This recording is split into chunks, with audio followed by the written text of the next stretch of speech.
So guys, आज की video में हम लोग पीवाईक्यू को डिस्कस करेंगे। तो चलिए स्टार्ट करते हैं हमारे आज के टॉपिक्स। सबसे पहले तो मैं आप लोगों को कुछ बेसिक चीजें बताना चाहता हूँ एग्रीकल्चर से रिलेटेड, ताकि आप लोग कुछ बेसिक फैक्ट याद रख सको। भारत का जो टोटल एरिया है वो है 328 मिलियन हेक्टेयर, यानी कि 328 मिलियन हेक्टेयर। इसमें से 141 मिलियन हेक्टेयर पे हमारी खेती की जाती है, जिसको हम लोग बोलते हैं net shown area. Net shown area, ठीक है। ये आप लोगों को क्लियर हो गया होगा। अब इसमें से यानी कि 141 का अगर हम लोग 52% निकाल देना, यानी कि हमारे टोटल नेट शोन एरिया का 52% ये हो जाएगा 72 मिलियन हेक्टेयर।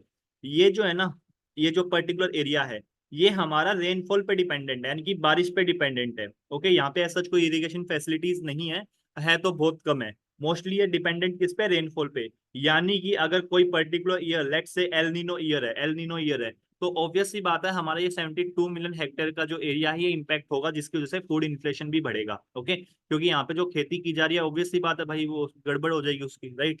अब देखो, एक होता है माइक्रो इरिगेशन। माइक्रो इरिगेशन क्या होता है? ये होते हैं बेसिकली वाटर एफिशिएंसी को इंश्योर करने के लिए कुछ मेथड्स होते हैं माइक्रो इरिगेशन। जनरली हमारे भारत में क्या होता है, लेट्स से गवर्नमेंट है, ठीक है, गवर्नमेंट इनको सब्सिडी देती है। गवर्नमेंट सब्सिडी देती है किसानों को। किस चीज की सब्सिडी देती है? वो देती है इलेक्ट्रिसिटी की। अब जब इलेक्ट्रिसिटी की इन लोगों को सब्सिडी मिलती है ना, तो ये क्या होता है ना कि ग्राउंड वाटर का जो मिसयूज है वो बहुत ज्यादा होता है। यानी कि जो पानी है ना, खेतों में ऐसे ही मतलब बहुत ज्यादा बहा दिया जाता है, जिसकी वजह से जब वो वाटर इवेपोरेट होता है तो पीछे ना सोल्ट छोड़ जाता है, सोल्ट। ठीक है। और इसकी वजह से प्रॉब्लम आती है सैलिनाइजेशन ऑफ सॉइल की। सैलिनाइजेशन ऑफ सॉइल की, ठीक है। ये काफी कॉमन प्रॉब्लम है जो आपको इंडिया में देखने को मिलेगी, specially Punjab Haryana side. Okay. अब अगर इसको कम करना है, सैलिनाइजेशन ऑफ सॉइल को, और इसे ना, जब सैलिनाइजेशन ऑफ सॉइल होता है ना, तो जो सॉइल की प्रोडक्टिविटी है वो भी कम हो जाती है। सॉइल की जो प्रोडक्टिविटी है वो भी कम हो जाती है। इसको कम करने के लिए जो बेस्ट मेथड है वो है हमारा माइक्रो इरिगेशन।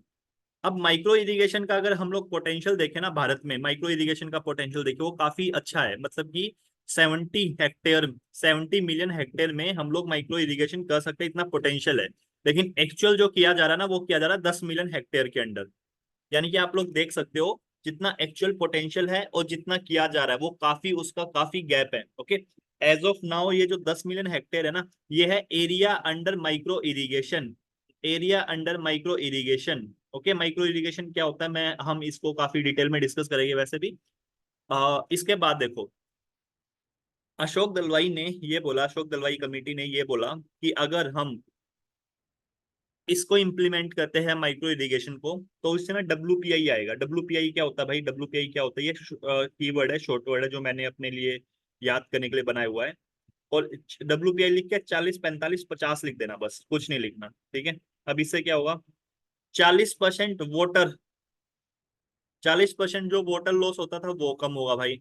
दूसरा, 45% जो प्रोडक्शन है वो बढ़ेगी, ठीक है। तीसरा, 50% फार्मर की इनकम बढ़ेगी। तो ये आप लोगों को याद रखना है एग्जाम के लिए। ये एक तरह से सिग्निफिकेंस बता रहा है कि माइक्रो इरिगेशन का भारत में क्या सिग्निफिकेंस होगा। Is that clear now? Next चीज देखो, अब ये सारा हम लोगों ने कवर कर लिया।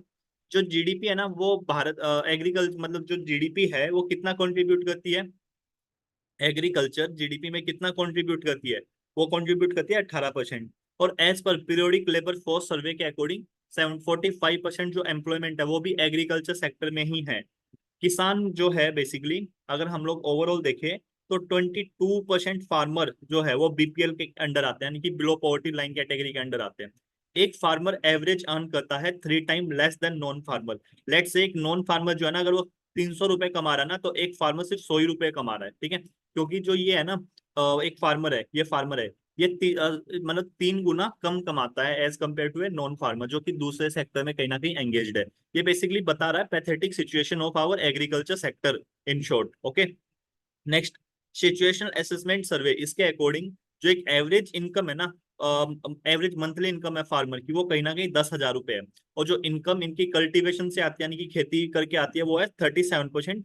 जबकि अगर ये कहीं पे काम करते हैं, वहां से 40% कमाते हैं, ठीक है। यानी कि इनकी जो इनकम है वेजी से, वो ज्यादा है एज कम्पेयर टू कल्टीवेशन। तो ये बता रहा है कि मतलब कि एग्रीकल्चर सेक्टर में क्या क्या इश्यूज है। I hope guys this is clear to all of you. Now अब मैं क्या करूंगा, हर एक क्लास में ना आप लोगों को ऐसे 10-10 15-15 फैक्ट बताता रहूंगा, ताकि आप लोगों को चीजें याद हो जाए। आई एम डैम श्योर आधी चीजें आप लोगों को याद हो गई होगी, एक बार इस पीडीएफ को और देख लेना, और मोस्टली याद हो जाएगी, और अगली वाली जो वीडियो होगी उसमें मैं और ज्यादा फैक्ट बताऊंगा। ठीक है, तो चलिए स्टार्ट करते हैं हमारे टॉपिक। सबसे पहला टॉपिक है क्रॉप डाइवर्सिफिकेशन। जब मैं बोलता हूँ क्रॉप डाइवर्सिफिकेशन, इसका मतलब क्या होता है? इसका मतलब होता है कि वो प्रैक्टिसेस, मतलब कि refer to the practice of growing a variety of crop, मतलब कि एक खेत में अलग अलग तरह की खेती करना, अलग अलग तरह की जो क्रॉप्स है उनको उगाना। ठीक है, instead of focusing on a single crop. देखो, अपना कुछ कीवर्ड्स है जो आप लोगों को ना याद रखने होते हैं, और ये काफी इंपॉर्टेंट भी है।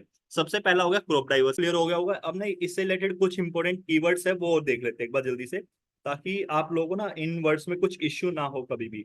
एक सबसे पहला वर्ड आता है मोनोक्रोपिंग।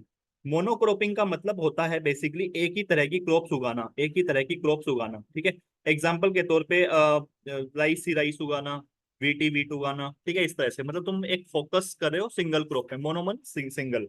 उसके बाद होता है mixed cropping. Mixed cropping, mixed cropping क्या होता है? दो या दो से ज्यादा क्रॉप्स उगाना on A same land simultaneously. ठीक है, दो या दो से ज्यादा, ठीक है, टू और मोर देन टू, ठीक है, ऑन सेम लैंड, एक ही उस पे साइमल्टेनियसली, एक साथ। ओके, नाउ इसके बाद जो अगला कीवर्ड आता है वो आता है इंटरक्रॉपिंग। इंटरक्रॉपिंग से क्या होता है? इंटरक्रॉपिंग क्या होता है बेसिकली? इंटरक्रॉपिंग का मतलब होता है कि एक ही उस पे एक से ज्यादा क्रॉप को उगाना। ठीक है, मतलब कि मोर देन वन क्रॉप। लेकिन लेकिन इसमें एक इंपॉर्टेंट कीवर्ड जो है ना, वो कीवर्ड है डेफिनेट पैटर्न। डेफिनेट पैटर्न मतलब कि क्या होता है ना, let's say imagine A scenario, मैं आप लोगों को थोड़ा सा समझा देता हूँ। कोई ब्लैंक स्लाइड है, जस्ट 1 मिनट। हाँ, आप ऐसे समझो कि लेट्स से ये है आपका खेत है, ये ठीक है, ये आपका खेत है, आपने यहाँ पे कोई क्रॉप उगाई। ठीक है, अब ना ये बोल रहा है इंटरक्रॉपिंग बोलिए, बिल्कुल एक ये जो सीधी लाइन है ना, ये दोगी दूसरी क्रॉप, फिर से सेम क्रॉप, फिर दूसरी क्रॉप। ठीक है, यानी कि तुम एक पैटर्न में उगा रहे हो क्रॉप। ये पैटर्न ऐसे भी हो सकता है, ऐसे करके, ऐसे कुछ भी हो सकता है वो पैटर्न, बट एक पैटर्न फॉलो होगा in short. I hope this is clear to all of you कि इंटरक्रॉपिंग का मतलब क्या होता है। नेक्स्ट जो वर्ड आता है वो आता है क्रॉप रोटेशन। क्रॉप रोटेशन मतलब कि ये बेसिकली क्या होता है ना, क्रॉप रोटेशन, क्रॉप रोटेशन का सिंपल सा मतलब होता है, लेट से इस साल आप लोगों ने, इस सीजन में आप लोगों ने कोई और क्रॉप उगाई, अगले सीजन में कोई और क्रॉप उगाई। ये ये क्यों किया जाता है क्रॉप रोटेशन? ताकि जो सोइल है ना, उसके जो न्यूट्रिएंट है उसको मेंटेन किया जा सके। Okay, I hope guys this is clear to all of you. ये जो कंफ्यूजिंग कीवर्ड्स है ये आपके क्लियर हो गए होंगे। नाउ क्रॉप डाइवर्सिफिकेशन का मतलब समझ में आ गया कि एक मतलब कि कहीं ना कहीं वैरायटी ऑफ क्रॉप्स को उगाना फार्म पे instead of focusing on a single crop, क्योंकि जब हम मोनोक्रॉपिंग करते हैं ना तो उसमें रिस्क ज्यादा रहता है। अब क्रॉप डाइवर्सिफिकेशन का अगर हम लोग स्टेटस देखें तो 38% जो एरिया है ना बॉस, 38% जो एरिया है, यानी कि हमारा जो टोटल नेक्स्ट जोन एरिया है उसका 38% में सिर्फ और सिर्फ व्हीट एंड राइस उगाया जाता है। इसका मतलब समझ में आ रहा है? इसका मतलब मैं ये बोल रहा हूँ इन शॉर्ट आप लोगों को कि जो ये 141 मिलियन हेक्टेयर है ना, इसका 38% एरिया में सिर्फ और सिर्फ क्या उगाया जा रहा है? व्हीट और राइस, व्हीट और राइस। ओके, और दूसरी बात क्या है? दूसरी बात यह है कि मोर देन 50% एरिया में, मोर देन 50% एरिया में सिर्फ और सिर्फ वन क्रॉप डोमिनेंस देखने को मिलता है, यानी कि वहां पे सारा का सारा फोकस किस पे है? वहां पे सारा का सारा फोकस है मोनोक्रॉपिंग पे। ओके, नाउ क्रॉप डाइवर्सिटी, अगर यूपीएससी क्वेश्चन पूछे कि what are the reason for crop, reason for diversification, या फिर यूपीएससी क्वेश्चन पूछे कि why do we need crop diversification, या ऐसा पूछ ले कि सिग्निफिकेंस क्या है क्रॉप डाइवर्सिफिकेशन का, सब में पॉइंट सेम ही आएंगे, उसमें कोई अलग नहीं आएगा पॉइंट। आप लोगों को ये याद रखना है। जैसे सबसे पहला क्रॉप डाइवर्सिफिकेशन से क्या होता है? सबसे पहला ये न्यूट्रिशनल सिक्योरिटी को इंश्योर करता है, क्योंकि जब आप एक से ज्यादा क्रॉप उगाते हो ना तो ऑब्वियस सी बात है, जो हिडन हंगर वाली चीजें होती है, मेल न्यूट्रिशन वाली चीजें होती है, उससे हमें लड़ने में हेल्प मिलती है। एग्जाम्पल के तौर पे अगर आप एक ही तरह का खाना खाए जाओगे तो क्या आपको सारे न्यूट्रिएंट मिल जाएंगे? नहीं मिलेंगे। लेकिन आप अलग अलग तरह की चीजें खा रहे हो तो ऑब्वियस सी बात है आपको मिलने के ज्यादा चांसेस है। न्यूट्रिशन सिक्योरिटी की क्यों जरूरत है? क्योंकि as per national family health survey 5 के अकॉर्डिंग भारत में हर 3 में से एक बच्चा मेल न्यूट्रिशन से सफर कर रहा है। ठीक है, दूसरा कि ये हिडन हंगर को एड्रेस करता है और मेल न्यूट्रिशन को भी एड्रेस करता है, अभी हम लोगों ने ऊपर बताया। नेक्स्ट, इससे इन्फ्लेशन रिड्यूस होता है, मतलब कि अगर सारा फोकस सिंगल क्रॉप पे है ना तो हो सकता है किसी साल भाई एल नीनो ईयर आ जाए, है नहीं, और उसकी वजह से जो हमारा एरिया है अंडर रेन, जो रेनफेड एरिया है वो खराब हो जाए और इन्फ्लेशन आ जाए। इन्फ्लेशन क्यों आएगा? क्योंकि ऑब्वियस सी बात है, जब फसलें खराब होगी तो मार्केट में नहीं पहुंच पाएगी चीजें। अगर मार्केट में नहीं पहुंच पाएगी तो वहां पे डिमांड, बेसिकली जो सप्लाई है फ्रूट्स की, वेजिटेबल्स की, वो कम हो जाएगी। डिमांड सेम है, सप्लाई कम है, तो ऑब्वियस सी बात है प्राइस बढ़ जाएगी। Is that clear guys? Now next है डबलिंग फार्मर इनकम। अगर क्रॉप डाइवर्सिफिकेशन करते हैं as per Ashok Dalwai, 1 hectare में डाइवर्सिफिकेशन से किसान की इनकम जो है ना 1 लाख बढ़ सकती है पर सालाना, मतलब सालाना 1 लाख इनकम उसकी बढ़ सकती है annually. Okay, now what are the challenges in crop diversification? हम लोग क्यों नहीं कर पा रहे क्रॉप डाइवर्सिफिकेशन? सबसे पहला चैलेंजेस है फ्रेगमेंटेड लैंड होल्डिंग। भारत में ना 65% लोगों के पास, सिर्फ 65% लोगों के पास लेस देन 1 हेक्टेयर जमीन है। ठीक है, कितना है? Less than 1 hectare. जब इतनी कम जमीन हो ना, तो इतनी कम जमीन में ना वो कर पाना, मतलब कि मशीनाइजेशन कर पाना या इन्वेस्टमेंट कर पाना काफी ज्यादा मुश्किल होता है। तो फ्रेगमेंटेड लैंड होल्डिंग है। अब एक क्वेश्चन बन सकता है मीन्स का कि वाई, मतलब कि इंडिया में है क्यों फ्रेगमेंटेड लैंड होल्डिंग, ये अलग से ही टॉपिक है। ओके, नाउ काफी सारा एरिया हमारा रेनफेड एग्री पे डिपेंडेंट है 52%। मतलब कि किसी साल अगर बारिश नहीं हुई तो जो क्रॉप डाइवर्सिफिकेशन है, ऑब्वियसली बात है क्रॉप डाइवर्सिफिकेशन में पहले तुम एक क्रॉप उगाते थे, अब तुम 3 क्रॉप उगा रहे हो, क्योंकि तुमने डाइवर्सिफाई किया, तुमने रिस्क भी बढ़ा लिया ना अपना साथ के साथ। समझ रहे हो? और बारिश नहीं हुई तो तुम्हारा रिस्क तो मतलब कि और ज्यादा बढ़ जाएगा। तो हमारा काफी ज्यादा एरिया रेनफेड है। Next, poor access to high yielding seeds. हमारे पास एक्सेसिबिलिटी नहीं है। देखो मैं आप लोगों को ना सिंपल सा वर्ड बताता हूँ, एक तो होता 3F, एक होता 3A, और एक होता 5I। इसको एग्रीकल्चर में याद रखना। 3F का मतलब क्या होता है? Fund, function, functionaries. ठीक है, कि किसानों के पास फंड नहीं है। ठीक है, ये फंक्शन और फंक्शनरीज तो यहाँ पे आना, मतलब आई डोंट थिंक सो यहाँ पे आएगा, बट फंड का आप लोग डाल सकते हो। ठीक है, किसी भी चीज के लिए lack of fund and all that. उसके बाद आ जाएगा एक्सेसिबिलिटी, अफोर्डेबिलिटी, अवेलेबिलिटी। ये वाले पॉइंट हाईली रेलिवेंट है इन टर्म्स ऑफ टेक्नोलॉजी। अगर कोई नई टेक्नोलॉजी है ना तो वो इजिली एक्सेसिबल नहीं होगी, वो इजिली अफोर्डेबल नहीं होगी, वो महंगी होगी नई टेक्नोलॉजी, और नई टेक्नोलॉजी सबके लिए अवेलेबल भी नहीं होगी। तो ये पॉइंट आप लोग लिख सकते हो। In terms of seed also, जैसे सीड सीड है, सीड में लिख सकते हो कि भाई मतलब कि कोई भी इनपुट है, फर्टिलाइजर्स हो गया या फिर सीड हो गया, मशीनाइजेशन हो गया, कुछ भी हो गया, किसानों के पास फंड नहीं है, किसान उसको इजिली एक्सेस एक्सेस नहीं कर सकते क्योंकि वो अफोर्डेबल नहीं है और अवेलेबल भी नहीं है इजिली। ठीक है, तो ये आप लोग डाल सकते हैं। उसके बाद आता है 5I। 5I में इरिगेशन, इन्वेस्टमेंट, इंफ्रास्ट्रक्चर, इंश्योरेंस और intensification. Okay, I will teach you how to use these keywords and all that. Okay, don't worry. Now next है पुअर एक्सेस टू क्रेडिट। किसानों को क्रेडिट भी नहीं मिल पाता। ठीक है, अभी भी अगर आप लोग देखोगे, डाटा दे रहा हूँ, 70% जो मतलब किसान पैसा ले रहे हैं वो ले रहे हैं इंस्टीट्यूशनल सोर्सेज से, लेकिन 30% अभी भी वो डिपेंडेंट है नॉन इंस्टीट्यूशनल सोर्सेज पे। यानी कि वो डिपेंडेंट है, अभी भी किस पे डिपेंडेंट है? मनी लेंडर्स पे।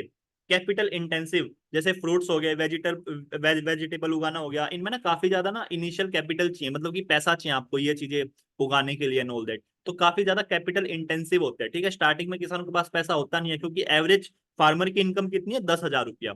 अगर किसी फार्मर की एवरेज मंथली इनकम 10,000 रुपया है, तो डाइवर्सिफिकेशन कैसे कर पाएगा बॉस? नहीं कर पाएगा ना, सीधी सी बात है।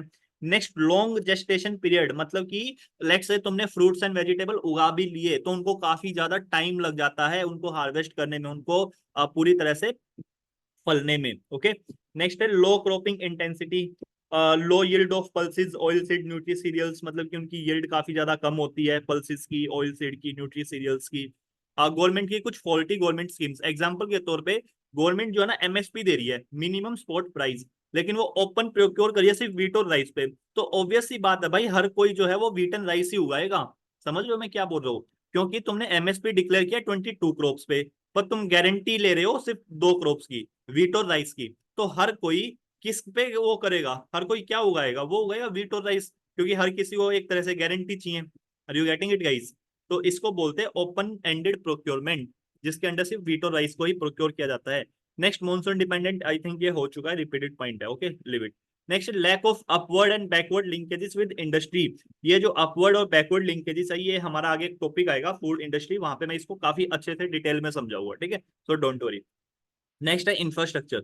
इंफ्रास्ट्रक्चर में बेसिकली क्या है ना हमारे यहाँ पे, लेट्स से क्रॉप डाइवर्सिफिकेशन में एक इशू ये भी है कि हमारे यहाँ पे इनएडिक्वेट स्टोरेज या फिर पोस्ट हार्वेस्ट फैसिलिटीज नहीं है। आईसीएआर का डाटा है 92,000 करोड़, 92,000 करोड़ जो है हमारा फूड वेस्ट हो जाता है हर साल। प्लस में 25 से लेके 30% फ्रूट्स एंड वेजिटेबल, 8 से लेके 10% फूड ग्रेन्स, ये हमारे हर साल वेस्ट हो जाते हैं। तो ये आप लोगों को याद रखना है। आप ये आयरनी देखो कि हमारा इतना ज्यादा खाना वेस्ट हो रहा है, बेसिकली इतना ज्यादा जो ग्रेन्स है वो वेस्ट हो रहा है।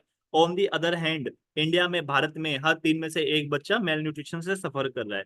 तो ये काफी ज्यादा आयरनी है एक तरह से देखे तो, ठीक है। नेक्स्ट है क्लाइमेट सेंसिटिविटी, यानी कि काफी ज्यादा हमारी जो क्रॉप्स है ना वो काफी ज्यादा वल्नरेबल है एक्सट्रीम वेदर। जैसे ही वेदर बदलता है तो उनकी भी जो यील्ड हो गया या फिर उनके जेस्टेशन पीरियड्स हो गए, उन पे सब पे इफेक्ट पड़ता ही है।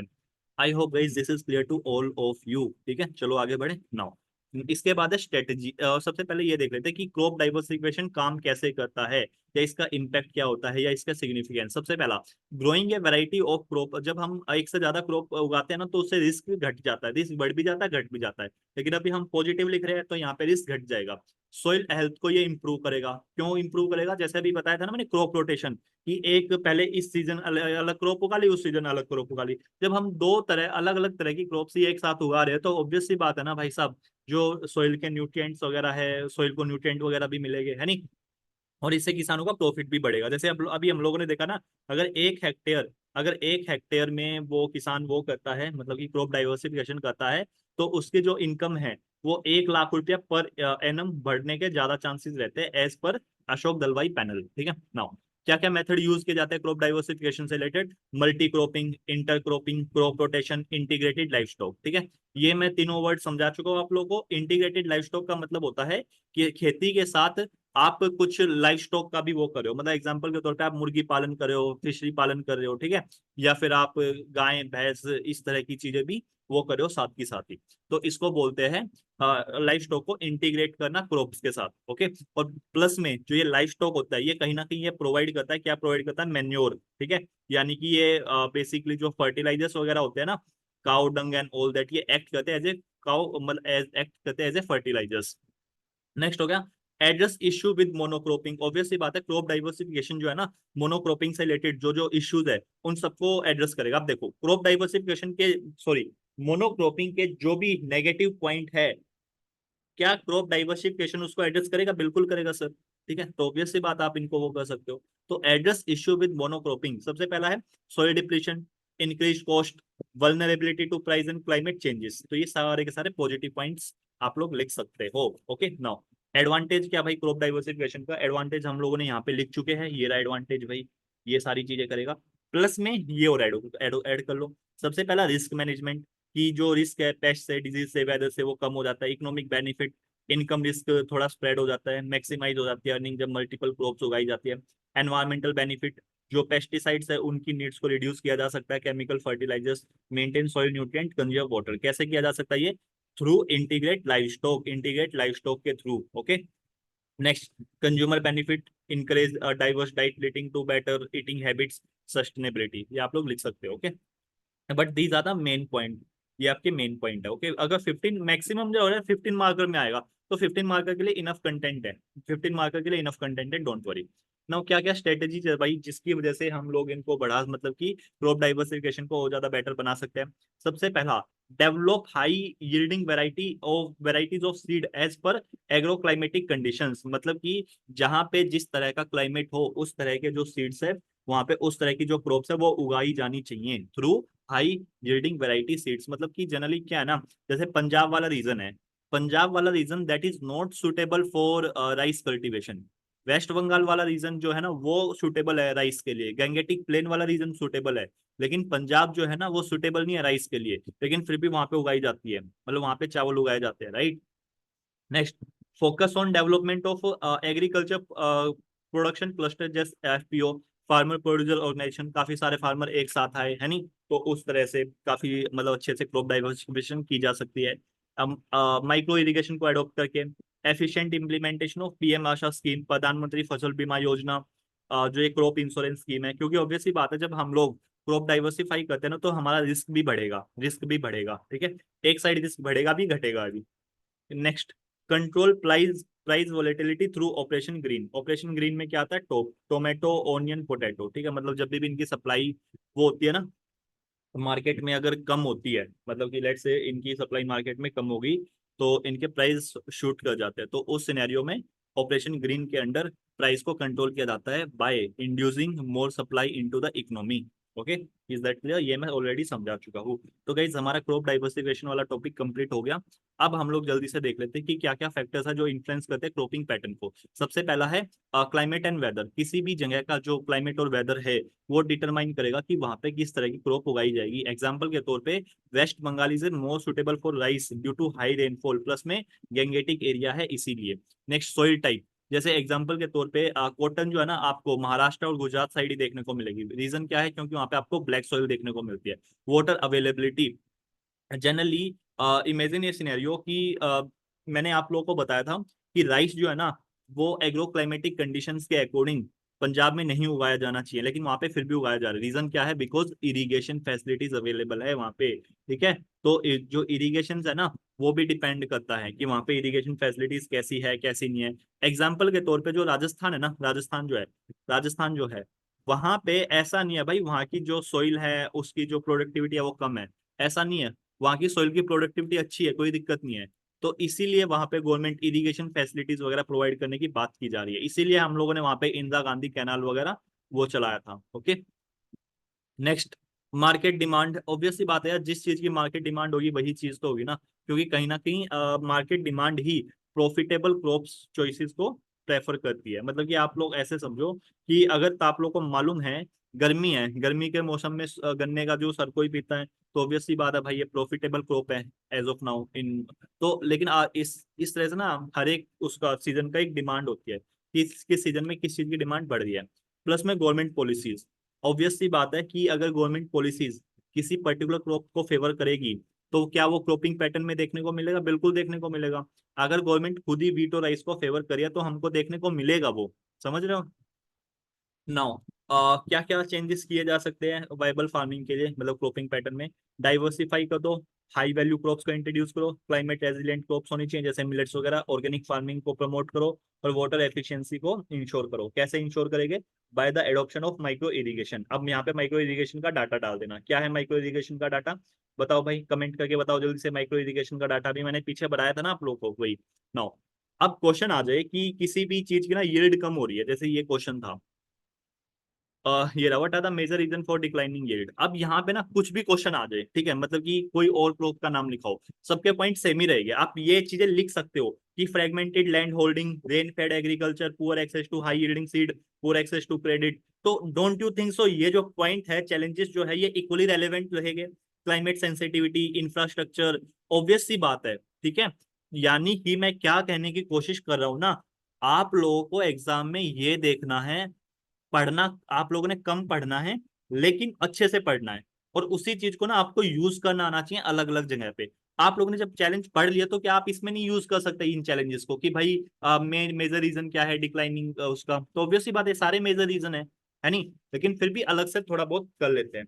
क्या क्या क्या रीजन है, सबसे पहला होगा सोइल डिग्रेडेशन। सोइल जो है वो डिग्रेड होती जा रही है जिसकी वजह से न्यूट्रिएंट डिप्लीशन या सोइल फर्टिलिटी रिड्यूस हो जाती है, ठीक है।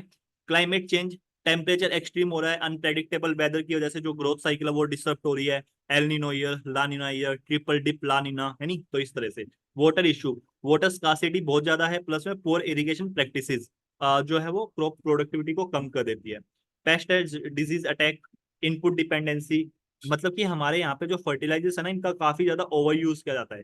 नेक्स्ट वाली क्लास में मैं आप लोगों को वो चीजें पढ़ाऊंगा। क्या पढ़ाऊंगा मैं आप लोगों को पढ़ाऊंगा कुछ फैक्ट्स बताऊंगा। किससे रिलेटेड हो गए फैक्ट्स, ये फैक्ट्स हो गए फर्टिलाइजर्स, पेस्टिसाइड, सीड्स, वाटर, इनसे रिलेटेड। ओके, आप उन फैक्ट्स को यहाँ पे डायरेक्टली यूज कर पाओगे। नेक्स्ट है लैंड लैंड फ्रेगमेंटेशन। हमारे यहाँ पे ना जो 85% जो फार्मर्स है वो स्मॉल एंड मार्जिनल है, स्मॉल एंड मार्जिनल फार्मर है। तो ये वाला डाटा भी आप लोग डाल सकते हो कि भाई जो लैंड है ना वो फ्रेगमेंटेड होती जा रही है, यानी कि पहले एक बहुत बड़ी लैंड होती थी, अब ये फ्रेगमेंट हो गई, 4-5 टुकड़ों में बट गई। तो ऑब्वियस सी बात है अगर छोटी छोटी जमीन है ना तो इस पे जो किसान है ना वो ज्यादा वो नहीं कर पाएगा, इन्वेस्टमेंट करने से पहले हिचकिचाएगा, ठीक है। तो ऑब्वियस सी बात है क्योंकि छोटी सी जमीन है, क्या ही इस पे वो करे इन्वेस्टमेंट। नेक्स्ट है इकोनॉमिक फैक्टर, लो इन्वेस्टमेंट, इन्वेस्टमेंट काफी लो होती है, अनस्टेबल क्रॉप प्राइसेस। ठीक है, जो कि इम्प्रूवमेंट को डिस्करेज करते हैं। कभी कभी क्या होता है ना, हमारे यहाँ पे बहुत ज्यादा प्राइसेस ड्रॉप हो जाते हैं, प्राइसेस क्रैश कर जाते हैं। जैसे आप लोगों ने देखा होगा, किसानों ने सारे अपने टमाटर जो है वो रोड पे ऐसे ही फेंक दिए है नहीं, क्यों? क्योंकि वो प्रोटेस्ट कर रहे हैं। किस सिनेरियो में? क्योंकि उनको अच्छे प्राइस मिल ही नहीं रहे अपनी क्रॉप के, इसीलिए ट्रेडिशनल प्रैक्टिसेस हमारे यहाँ पे अपनाई जा रही है। ट्रेडिशनल प्रैक्टिसेस लिमिटेड एडॉप्शन है, लिमिट मतलब कि अभी भी ना जो पुरानी टेक जैसे शिफ्टिंग कल्टीवेशन होगी, ये ट्रेडिशनल प्रैक्टिस है। शिफ्टिंग कल्टीवेशन में क्या होता है, एक जगह पे क्रॉप उगाई, उसकी यहाँ पे फिर जला दिया, फिर आगे बढ़ गए। इसको स्लैश एंड बर्न एग्रीकल्चर भी बोलते हैं, स्लैश एंड बर्न। ठीक है, ठीक है। Next, post harvest losses ICR का डाटा है कि 92,000 करोड़ का जो वो है डाटा, वो खाना है, वो हर साल वेस्ट हो जाता है। ठीक है, तो ये आप लोग डाटा डाल सकते हो। I hope guys this is clear to all of you. Now आगे बढ़े, चलो। नेक्स्ट है role of technology in agriculture sector. सबसे पहला तो क्या क्या हम लोग ड्रोन्स का यूज कर सकते हैं? बिल्कुल कर सकते हैं। ड्रोन को क्या बोलते हैं हम लोग? यूएवी। आप मुझे कमेंट सेक्शन में ये बताना यूएवी की फुल फॉर्म क्या है। कल को क्वेश्चन आता है इंटरनल सिक्योरिटी में, यूएवी के negative impact and all that, how UAV impacts internal and external security of India. तुम लोग तो कंफ्यूज हो जाओगे, तो इसीलिए एक बार गूगल करो जल्दी से और बताओ मुझे यूएवी की फुल फॉर्म क्या है। वैसे यूएवी ड्रोन को ही बोलते हैं, बस इतना समझ लो एज ऑफ नाउ। ठीक है, बाकी इजी डेफिनेशन है, अनमेंट एरियल व्हीकल। ठीक है, चलो। ड्रोन क्या करते हैं drone? Aerial seeding. Aerial seeding क्या होती है? लेट्स से ड्रोन है, ठीक है, ये ड्रोन है, ओके, ये ड्रोन है भाई, ऐसे समझ लो। अब ये जो ड्रोन है, ये जो बीज है, ये फेंक सकता है ऊपर से ही, बिल्कुल फेंक सकता है। ये जो बीज है ऊपर से ही फेंक देगा, और हो सकता है यहीं पे उग जाए पेड़ पेड़ वगैरह। ठीक है, तो इसको बोलते हैं aerial seeding. Next, pesticide spraying. Obvious सी बात है, ड्रोन्स को यूज किया जा सकता है पेस्टिसाइड्स को स्प्रे करने के लिए। एक तो तुम्हें खुद पूरे खेत में घूमना पड़ेगा, एक ड्रोन है, ड्रोन एकदम से जाएगा सारे जगह पे, 2 मिनट में करके आ जाएगा पेस्टिसाइड। ठीक है, now and remote data location, मतलब दूर से भी आप डाटा को वो कर सकते हो। एग्रीकल्चर स्टार्टअप्स, जैसे इनोवेटिव टेक्नोलॉजी को इंट्रोड्यूस करना, मॉडर्न प्रैक्टिसेस को इंट्रोड्यूस करना, ताकि फार्मिंग टेक्निक्स को इंप्रूव किया जा सके। प्रीसीजन एग्रीकल्चर, ये क्या होता है प्रीसीजन एग्रीकल्चर? प्रीसीजन एग्रीकल्चर में बेसिकली हम लोग देखते हैं कि किस तरह की सॉइल टाइप है, किस तरह की चीजें हैं, और उसके बेसिस पे एग्जैक्टली पता लगाया जाता है कि इस पर्टिकुलर एरिया के लिए कौन सी क्रॉप सुटेबल है, कितना इसको न्यूट्रिएंट चाहिए, मतलब कि प्रिसाइज एग्रीकल्चर। ओके, यहाँ पे जीपीएस का यूज किया जाता है, ड्रोन्स का यूज किया जाता है, सेंसर का यूज किया जाता है। Okay, no. नेक्स्ट है एग्रीकल्चर मशीनरी। इसमें क्या होता है, यहाँ पे जैसे ट्रैक्टर्स हो गए, हार्वेस्टर्स हो गए, ये यूज किए जाते हैं प्रोडक्टिविटी को बढ़ाने के लिए। ये भी तो एक तरह से टेक्नोलॉजी है ना बॉस, ये भी तो एक तरह से टेक्नोलॉजी है ना। Are you getting it? Next है बायोटेक्नोलॉजी। आप लोगों ने सुना होगा जैसे जीएम क्रॉप, ठीक है, बीटी कॉटन है नहीं, ये क्या है क्या ये बेसिकली? फॉर एग्जांपल कोई पर्टिकुलर ये प्लांट है, ठीक है, इस पे कोई पेस्ट अटैक के ज्यादा चांसेस है, मतलब कि इस पे हर साल ना कोई पेस्ट अटैक कर देता है।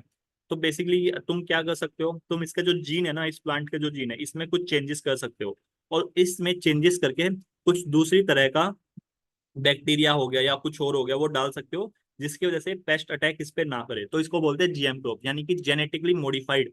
तुमने इस प्लांट को जेनेटिकली मॉडिफाई कर दिया as per your need, as per your agro climatic condition. Okay, so this is called, मतलब ये आता है आपका बायोटेक्नोलॉजी के under.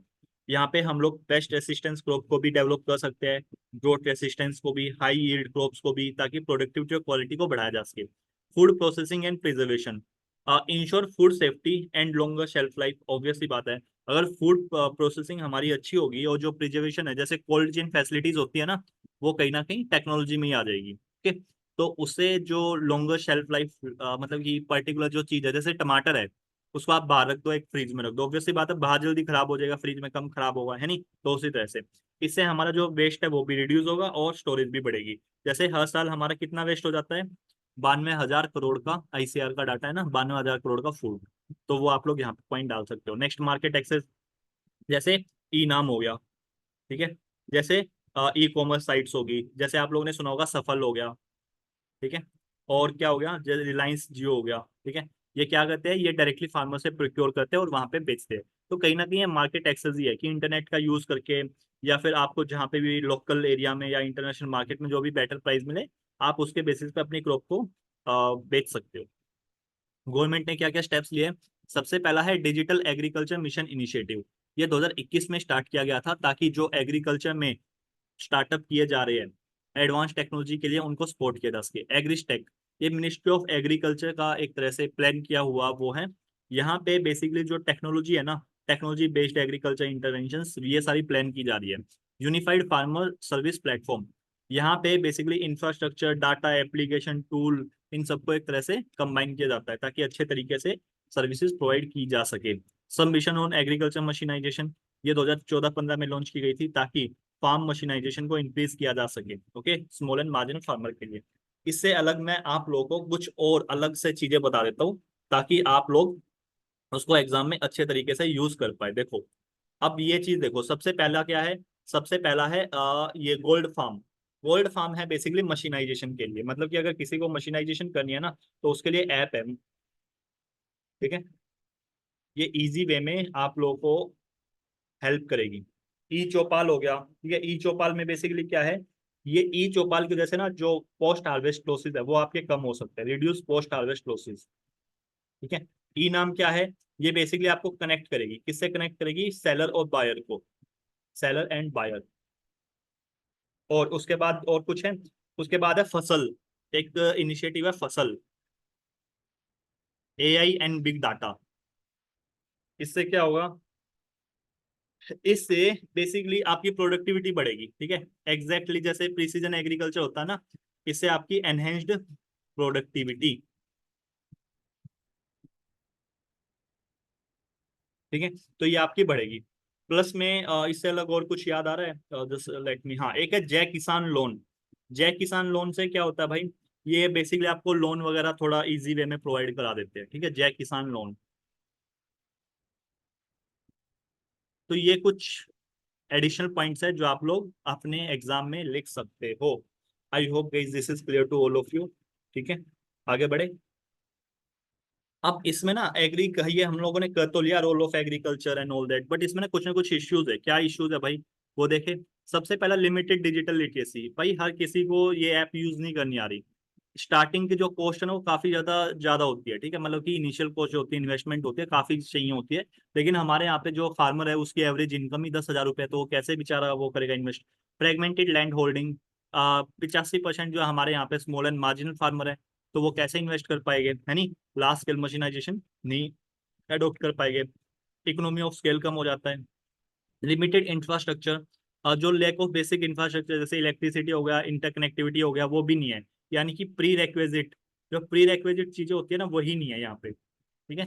इनएडिक्वेट government policies, lack of collaboration between private institutions या फिर agriculture tech solution companies, limited market access, obviously बात है कि challenges in accessing market due to lack of market linkages and information. किसानों को एक तरह से या तो नॉलेज नहीं होती या मार्केट को अच्छी तरह से लिंक नहीं किया गया है।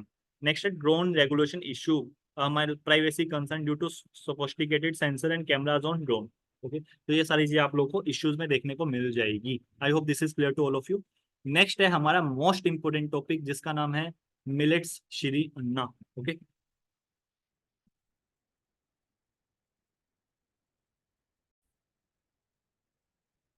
तो नेक्स्ट टॉपिक है मिलेट्स। मिलेट्स क्या होता है, मोटा अनाज। मोटा अनाज यानी कि जैसे ज्वार, बाजरा, रागी, कुट्टू काटा, मतलब कुट्टू हम लोग खाते थे ना नवरात्रे में, और ठंड में हमारे यहाँ पे बाजरे की खिचड़ी बनती है, राइट। मिलेट्स जो है ना वो काफी ज्यादा न्यूट्रिशियस होते हैं, मतलब बहुत ज्यादा न्यूट्रिशियस होते हैं, ठीक है। तो ये दो इंट्रो है जो मैंने आप लोगों के लिए दिए है। अगर मिलेट से रिलेटेड क्वेश्चन आता है तो आप इनमें से कोई भी एक इंट्रोडक्शन लिख सकते हो एज पर योर कन्वीनियंस। पहला है कि इंडिया की ना काफी ज्यादा रिच ट्रेडिशन रहा है मिलेट्स को कंज्यूम करने का। 2023 को इंटरनेशनल ईयर्स ऑफ मिलेट भी डिक्लेयर किया गया था, aligning with the United nation sustainable development goal for climate resilience, nutrition and water efficiency. क्योंकि जो मिलेट्स है ना इसके काफी ज्यादा बेनिफिट्स है, वो अभी हम लोग आगे देखें क्या क्या बेनिफिट है। दूसरा इंट्रो ये है कि मिलेट्स वो जिनको श्री अन्ना रेफर किया गया था 2023 और 24 बजट में, ये सीरियल क्रॉप्स है और ये स्मॉल सीड ग्रासेस है जो कि ह्यूमन कंजम्पशन और एनिमल फूडर की ट्रेन को यूज किया जाता है। नाउ अब इससे रिलेटेड थोड़ा सा डाटा देख लेते हैं। India leads millet production with 41% global share. 2021 में पूरे वर्ल्ड में जितना भी मिलेट्स उग रहा था उसका 41% सिर्फ और सिर्फ इंडिया में ही उगाया जा रहा था। जो कि अराउंड था आपका 170 लाख टन, ठीक है, जो कि काफी ज्यादा है। और मिलेट्स जनरली आप लोगों को ना ये मध्य प्रदेश और राजस्थान में ज्यादा देखने को मिलेगा, क्योंकि एक चीज और है, मिलेट्स जो है ना काफी ज्यादा एनवायरमेंट फ्रेंडली होते हैं, मतलब और काफी ज्यादा वाटर वाटर एफिशिएंट होते हैं, मतलब इनको ज्यादा पानी चाहिए नहीं होता। They are not water guzzling crops, ठीक है, नहीं है, ये वाटर इंटेंसिव क्रॉप नहीं है। राजस्थान कंट्रीब्यूट करता है 36% ऑफ कल्टिवेबल एरिया, मतलब कि जितना भी राजस्थान में खेती होती है उसमें से 36% एरिया पे सिर्फ और सिर्फ मिलेट्स ही उगाया जाता है।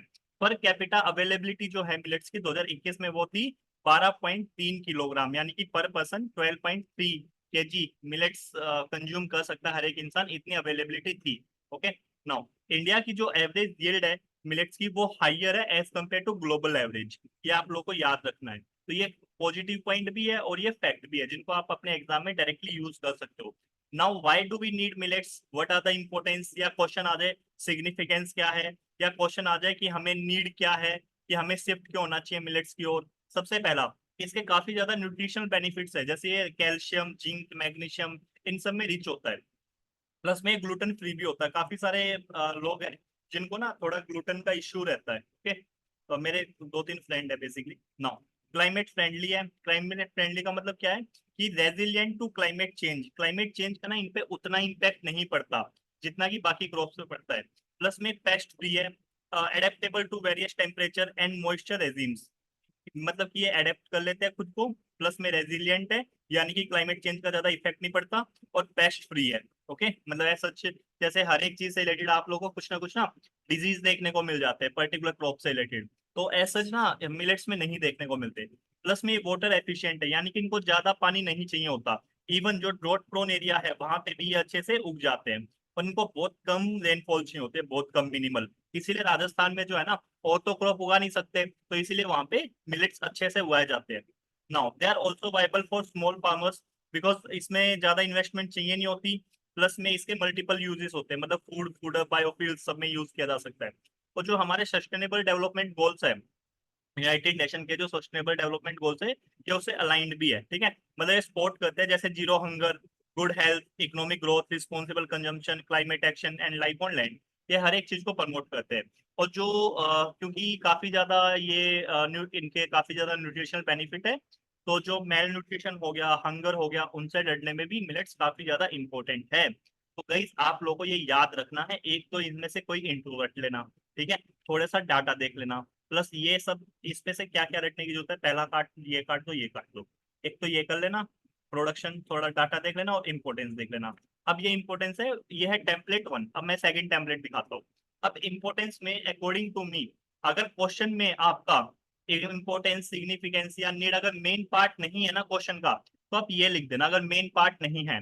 अगर क्वेश्चन का मेन पार्ट ही सिग्निफिकेंस पूछा हुआ है, नीड पूछी हुई है, इंपॉर्टेंस पूछी हुई है, तो आप इसको प्रेफर करना, ठीक है। कि अगर क्वेश्चन आ जाए why do we need to focus on millets, या मतलब कि बताइए इंपॉर्टेंस क्या है मिलेट की, सिग्निफिकेंस क्या है, नीड क्या है, तो आप इसका एक डायग्राम भी बना सकते हो। डायग्राम कैसे बनाओगे, या तो आप हबन ऐसे करना, एक ट्रायंगल बनाना, ऊपर जैसे ये बनाना, ठीक है, यहाँ पे लिख देना हेल्थ बेनिफिट, यहाँ पे बनाना एक, यहाँ पे लिख देना एनवायरमेंटल बेनिफिट, और यहाँ पे लिख देना फार्म इनकम। अब यहाँ पे 5 पॉइंट लिखना, 3 4 पॉइंट जितने लिखने हो, फिर यहाँ पे पॉइंट लिखना, फिर यहाँ पे पॉइंट लिखना। आप ऐसे करके इसका डायग्राम भी बना सकते हो अपने A4 साइज, मतलब कि अपने जो एग्जाम दोगे ना वहां पे। ओके, चलो नाउ सबसे पहले हेल्थ बेनिफिट, ये न्यूट्रिशन डेफिशिएंसी को टैकल करते हैं, क्योंकि ये iron, calcium, vitamin, gluten free, ये काफी सारी चीजें होती हैं इनमें। ये जो नॉन कम्युनिकेबल डिजीजेज होते हैं उनको रिड्यूस करते हैं। ये डायबिटीज को कंट्रोल करने में काम आते हैं, क्योंकि इनका ना लो ग्लाइसेमिक इंडेक्स होता है, यानी कि ये खाने के बाद ना जो ब्लड शुगर लेवल है ना वो एकदम से बढ़ता नहीं है, ठीक है। नेक्स्ट, कार्डियोवास्कुलर डिजीज में काफी ज्यादा इंपॉर्टेंट होते हैं। एनवायरमेंटल बेनिफिट क्या है, लो वाटर फुटप्रिंट, मतलब ये आइडल है ड्राई लैंड के लिए, इनकी जो वाटर रिक्वायरमेंट है वो इतनी ज्यादा है नहीं। प्लस में ये सॉइल की हेल्थ को बढ़ाते हैं, जो सॉइल फर्टिलिटी है उसको री इंस्टेट करते हैं।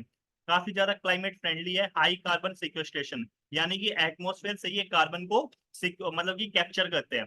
प्लस में लोअर मिथेन एमिशन, ओके, मतलब क्लाइमेट फ्रेंडली भी है, सॉइल हेल्थ को भी इंप्रूव करते हैं, और ज्यादा वाटर मतलब कि वाटर, काफी ज्यादा वाटर एफिशिएंस है, ठीक है। नाउ फार्म इनकम पे क्या इफेक्ट पड़ेगा, सबसे पहला लो इनपुट कॉस्ट होती है, और प्लस में minimal dependence on synthetic fertilisers and pesticides. इनको ज्यादा फर्टिलाइजर या पेस्टिसाइड नहीं होता, इसीलिए किसान इसको उगा सकते हैं, और अगर उगाएंगे तो अच्छा इसका प्राइस मिल सकता है, ऑब्वियस सी बात है। नेक्स्ट, क्लाइमेट रेजिलिएंट है, tolerate to heat waves, droughts.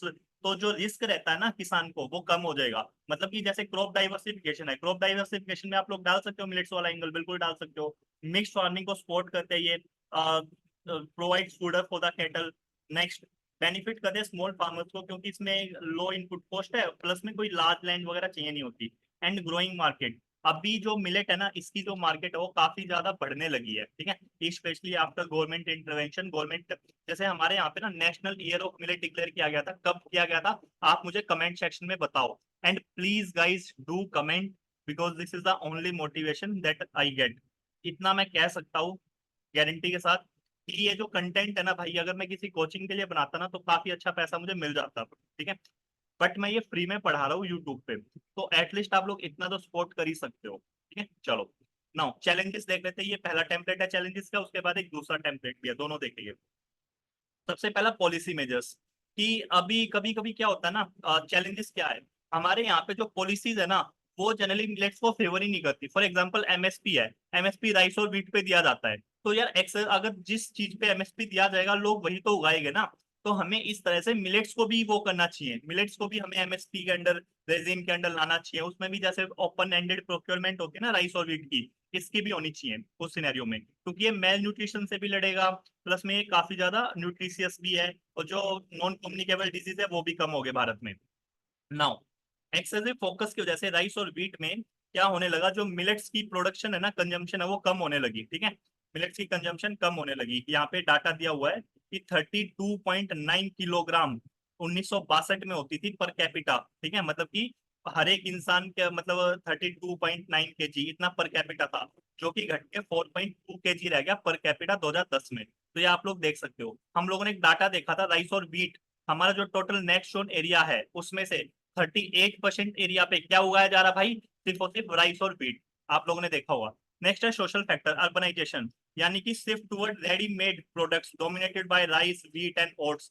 आजकल क्या है ना, काफी ज्यादा रेडीमेड चीजें आ गई है, मतलब कि उनको पानी में डालो, 5 मिनट के लिए गर्म पानी में डालो, एंड मतलब कि वो बन के तैयार हो जाती है। तो इसीलिए अर्बनाइजेशन भी एक तरह से एक रीजन है, ठीक है। मतलब कि हम लोग इन जब भी जो मिलेट्स बेस्ड चीजें है ना, उनको बनने में काफी ज्यादा टाइम लगता है, ये आप लोग देखना। जैसे आपके घर में बाजरे की खिचड़ी बनती है ठंड में, तो काफी ज्यादा टाइम लगता है उस पर, ऑब्वियस सी बात है, ठीक है। लेकिन अर्बनाइजेशन की वजह से, लोगों के लाइफस्टाइल की वजह से इतना टाइम होता नहीं है, तो वो जो रेडी टू कुक फूड होते हैं ना, उन्हीं पे ज्यादा डिपेंडेंस होते हैं। Changing consumer preference, lack of traditional knowledge for millet disease perception, इसको जनरली गरीबों का खाना, पुअर मैंस फूड कंसिडर किया जाता है। टेक्निकल और मार्केट बैरियर है, lack of processing machinery technology, मतलब कि वही डाल सकते हो आप यहाँ पे 3A, accessibility, affordability, availability of technology, plus में फंड, मतलब कि lack of fund also, limited availability of quality seeds, lower commercialisation, less presence in restaurant package product compare to rice and wheat. मतलब कि आप लोग रेस्टोरेंट में जाते हो, बहुत कम आप लोगों को डिशेस देखने को ही नहीं मिलेगी। हार्डली एक दो ही रेस्टोरेंट है जो कि ऑफर करते हैं मिलेट्स बेस्ड डिशेस भी, लेकिन जनरली देखने को नहीं मिलती है। चैलेंज क्या है मिलेट इकोनॉमी में? सबसे पहला, हमारा जो कल्टीवेशन एरिया ना वो काफी ज्यादा रिड्यूस हो गया। क्यों रिड्यूस हो गया? Because of the faulty implementation of government schemes, example MSP, ठीक है। जैसे जो एरिया है, ये 35 बिलियन हेक्टेयर से घट के 15 बिलियन हेक्टेयर पे आ गया। नाउ, मार्केट अनअवेलेबिलिटी, काफी ज्यादा कम शेयर है। लोअर शेल्फ लाइफ, जैसे प्रोसेस मिलेट जो होते हैं लाइक फ्लोर, इनकी काफी ज्यादा पुअर शेल्फ लाइफ होती है। मतलब जो आटा होता है ना मिलेट्स का, उनकी मतलब कि ज्यादा दिन तक ये रख नहीं सकते, ये जल्दी खराब हो जाते हैं। Consumer perception, poor person friend. Other challenges क्या है? Low prices, lack of subsidy, yield variability, मतलब यील्ड जो है अलग अलग जगह पे मैटर करती है। Weak supply chain, subsidise fine cereal in PDS. तो ये आप लोग देख सकते हो। केस स्टडी क्या? संपूर्ण प्रोजेक्ट है कहाँ पे? कोमारम भीम आसिफाबाद, जो कि प्रमोट करते हैं लोकल मिलेट ग्रोथ को, प्रोसेसिंग को, अफोर्डेबल सेल को। National international year of millet 2023। National year of millet क्या है बताओ मुझे, बताओ मुझे नेशनल ईयर ऑफ मिलेट्स क्या है? 2015 से 20 के बीच में है, बताओ जल्दी से कमेंट करके। सजेशन क्या है? पॉलिसी इंक्लूजन, मतलब इनको इनकॉर्पोरेट करना चाहिए एमएसपी में, पीडीएस में, इन सारी चीजों में। सीड बैंक, इनकी प्रोडक्टिविटी को बढ़ाना चाहिए, हमें इंश्योर करना चाहिए कि गुड क्वालिटी सीड्स मिले मिलेट से रिलेटेड, ताकि हर कोई इनको उगाए। प्रोसेसिंग इंफ्रास्ट्रक्चर, मतलब हमें एक प्राइमरी प्रोसेसिंग फैसिलिटीज को अच्छे से बनाना चाहिए ताकि जो फूड प्रोसेसिंग इंडस्ट्री है वो मिलेट में भी इन्वॉल्व हो सके, मिलेट्स में भी इन्वॉल्व हो सके, ताकि मिलेट्स के प्रोडक्ट मार्केट में आ सके। बिहेवियरल चेंज, लोगों को प्रमोट करना, मतलब कि प्रमोट करना चाहिए लोगों में कंज्यूमर अवेयरनेस कि भाई मिलेट्स के क्या क्या फायदे हैं एंड ऑल दैट। प्लस में टेक्नोलॉजिकल और upgradation, enhance production capabilities and develop millet based products. तो ये आप लोग लिख सकते हैं। और ये एक महर्षि इनिशिएटिव है जो कि G20 में लॉन्च किया गया था, जहाँ पे मिलेट रिसर्च एंड अवेयरनेस को फैलाया जाएगा। इसका सेक्रेटरीट हैदराबाद में बनाया गया। कंक्लूजन क्या है कि millet farming need ecosystem level intervention. Millet जो है वो प्रमोट करता है वुमन फार्मर को, उनकी नॉलेज को। Reviving millet in India require educating farmer and the public about their benefit. Obvious सी बात है, मतलब कि उनको अवेयर कराना पड़ेगा।